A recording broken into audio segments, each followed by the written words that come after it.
And now, it's Boomer Life. Lifestyle discussion designed to make your life more engaging, meaningful, and complete. Celebrating the baby boomer generation, this is Boomer Life on CIL 650. Need money.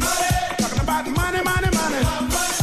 Welcome to Boomer Life on CL 650. I'm Joanne Sutton. Thanks for being here today.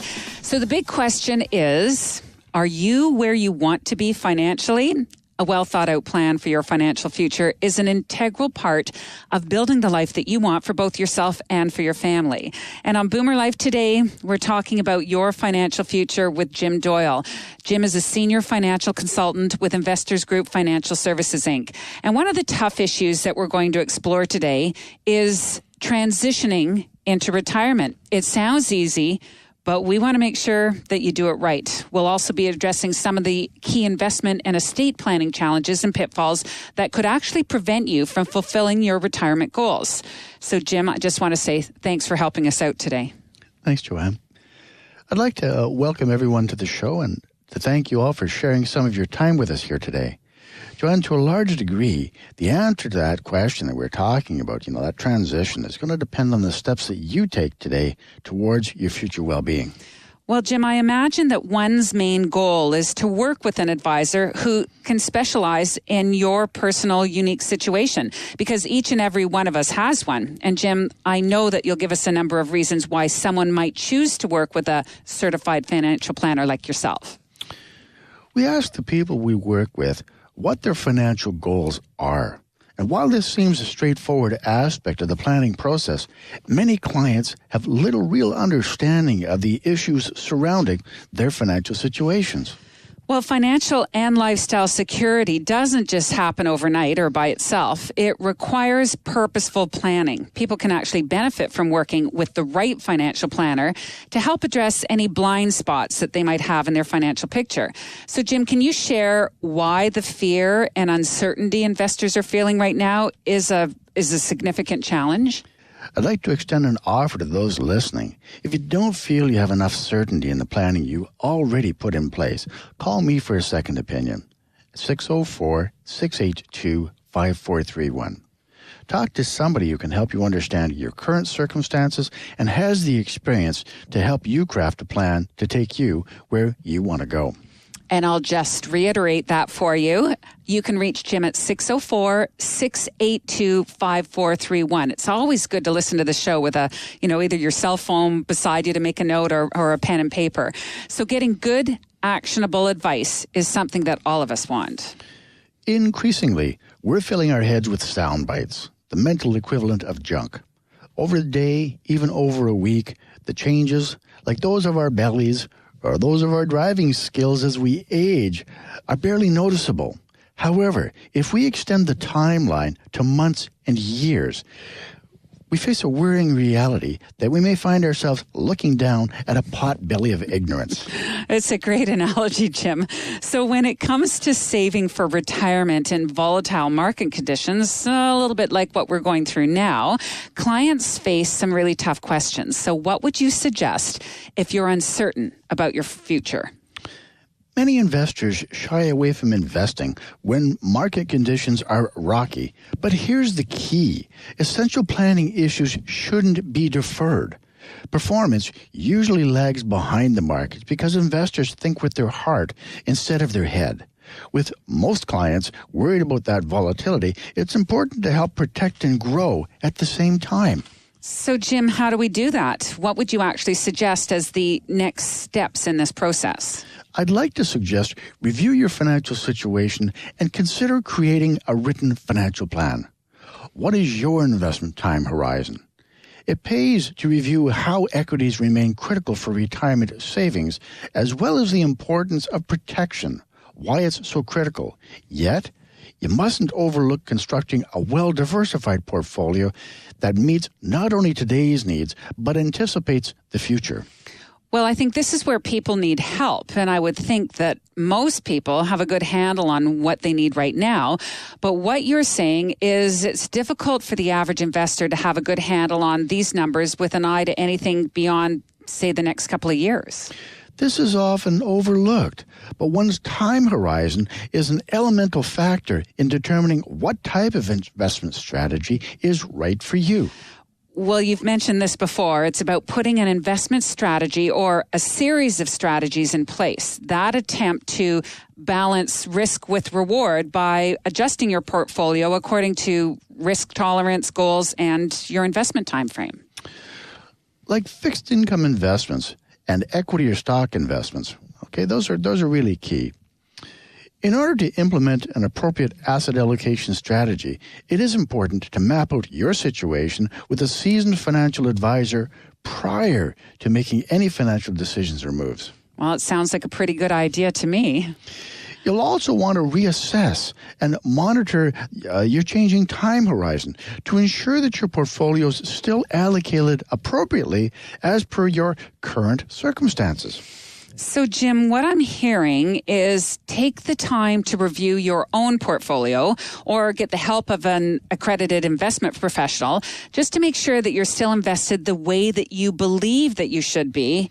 So what other elements could be considered?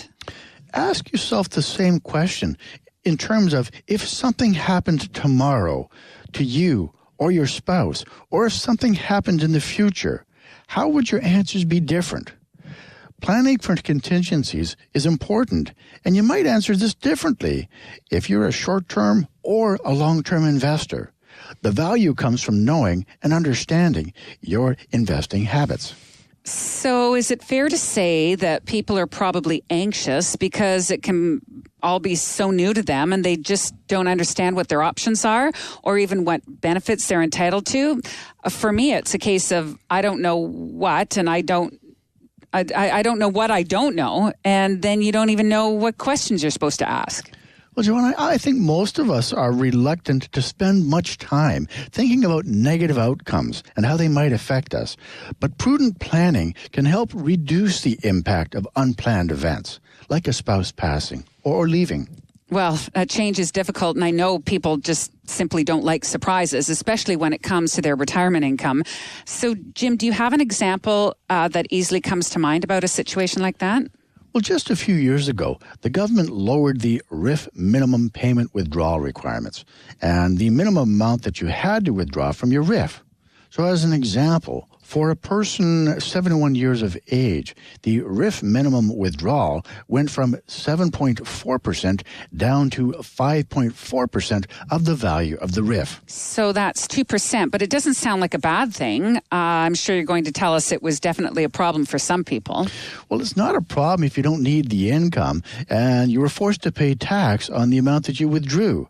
It might also help some people qualify for more government benefits, pay less on their BC Fair Pharmacare program costs, and maybe even get more of their age tax credit for those over the age of 65. You're raising a couple of good points here. It's actually good if you didn't need the income. So what about the circumstance if you did need the income? Now, this is where things get a little bit more interesting. By the way, when I'm using the term RIF, I mean Registered Retirement Income Fund. Mm-hmm. And I'm talking mostly about how Canadian taxpayers are taxed, because there's special rules for non-resident RIF holders. For most Canadians, the rules for withdrawal require those over the age of 71 to take a minimum amount each year, and a little bit more each year as they get a little bit older. That's currently at 5.4% of the portfolio's value. At this level, there's no requirement to have tax withheld at source. However, tax must be withheld at source if you take more than this. How much? Well, up to $5,000, the tax withheld at source would be 10%. If the amount you withdraw is between $5,000 and $15,000, the tax withholding would be 20% at source. And above $15,000, the tax withholding at source would be 30%. So as an example, if I have a RIF that's paying me $2,500 per month or maybe $30,000 a year, I would have 30% taken off at source for income tax. It seems like a lot. Did I mention that this is where things get a bit more interesting? The tax withholding at source applies to lump sum withdrawals and also applies to amounts that exceed the RIF minimum withdrawal rules. Wow, I had no idea this would become such so complicated, really. And I imagine most of us would like a good handle on how much we're actually going to get a chance to spend. So let's say I turned 71 just a couple months ago, and I had about $400,000 in my RIF. How much would I have to take out? Okay. On a $400,000 RIF, the minimum RIF payout would be about $21,600 per year. Now, in our earlier example, we spoke of taking about $2,500 a month or $30,000 a year. The financial institution holding your RIF would need to withhold 30% at source on the difference between the $21,600 and $30,000 at this amount because it exceeds the RIF minimum. So the 30% withheld at source would be a total of about $2,520. Well, that doesn't seem that bad. Now, you may want to remember that you get a T4 RIF at the end of the year for $30,000. That's $30,000 of earnings added to your other sources of income, as well as any other investment income you might have. If your total tax withheld at source was only $2,520, you still might owe approximately another $9,400 when you file your income tax at the end of the year. You might want to consider where the fund's going to come from to pay that. But what about, say, my husband's bank account? Does that change things? So you want the tax bill to come out of your husband's bank account? Yeah. I get that. Okay. I absolutely do. You know, here's another one of those interesting rules. You don't have to take anything out in the year that you turn 71. Payouts do need to start in the year following your 71st birthday. Okay, so then the following year, what can you count on? It helps to remember that the amount of income tax you pay on the redemptions is the same whether you take it monthly or you take it as an annual payment. The T4 RIF states the amount. What does change is the amount that you pay when you take the money out, and how much additional you may have to pay at the end of the year when you file your income tax returns. Are you with me so far? Yeah, I'm following the bouncing ball. So I can actually see now why good planning is extremely important here. And I don't think I'm alone when I say that I am not into big tax surprises, especially at the end of the year. Being trapped inside your own perspective can leave you unable to recognize problems and come up with solutions. Perspective is simply a way of looking at a problem. Proper strategic development is hard work without a plan of implementation. Well, it's difficult work to do, especially when you don't see the immediate benefits of it. Without effective tax planning and estate planning, you run the risk of ending up with something less than you anticipated. When it comes to your money, I think most of us would like to ensure that we don't leave any financial blind spots unaddressed. From what I've come to learn in working with you, Jim, is client relationships with their investment advisors are all about attention, getting regular and relevant contact. It's absolutely essential. Hey, listen, if it's been some time since you've heard from your advisor, it might be a good opportunity for maybe a second opinion on your financial picture. Absolutely. Well, it's all been very insightful, and it's also a good reminder that life is a journey, and like any other successful journey, it should always include good planning. Plan more, worry less, right? If you're facing some questions right now about your retirement income and you're curious about getting more planning advice, I suggest you try reaching out to Jim. You can give me a call if you like, 604-682-5431. And I'd be happy to take some time to speak with you. Thanks, Jim. This is Boomer Life on CL 650. I'm Joanne Sutton, joined in studio with Jim Doyle, Senior Financial Consultant with Investors Group. And to learn how Jim can actually help you on your retirement planning, you can call him 604-682-5431 or send him an email, jim.doyle@investorsgroup.com. We want you to stay tuned. Jim is offering some more insights on what you need to know when considering retirement. That's all next on Boomer Life on CL 650. Celebrating the baby boomer lifestyle. This is Boomer Life on CL 650.